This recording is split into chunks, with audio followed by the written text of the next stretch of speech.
priešais jūs aptvertas skruzdėlynas. Ir tikriausiai kyla klausimas, o kodėl skruzdėlynai yra tveriami?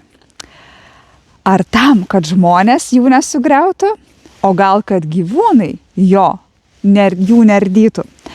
Ir iš tikrųjų, skruzdėlynai yra aptveriami tam, kad juos apsaugotume. Tačiau miškininkai nesutarė, ar tikrai verta juos aptverti.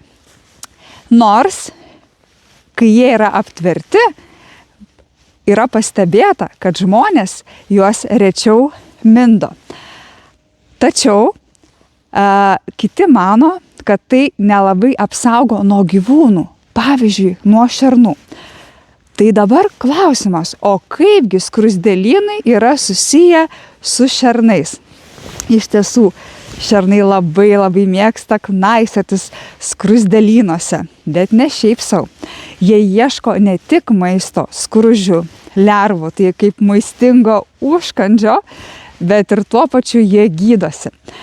Kai šernas įkiša savo snukį į skruzdėlyną, tuomet skruzdėlės jį puola ir gindomosis purškia specialią skruzdžių rūgštį, kuri padeda šernams atsikratyti įvairiausių parazitų. Tai yra blusių, utėlių ir netgi erkių. Tai yra natūralus miško spa, į kurį šernai grįžta vėl ir vėl.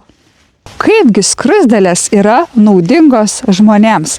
Nors skruzdėlės atrodo ir labai mažytės, tačiau jos yra labai svarbios. Jos yra tikros miško sanitarės. Jos surenka nukritusius lapus, negyvus vabzdžius. Ir taip mišką valo. Taip pat skruzdėlės valgo ir kenkėjus, kurie gali pakenkti medžiams ir sustabdyti jų augimą. O jų tuneliai purena žemę ir taip augalams iš tikrųjų lengviau augti.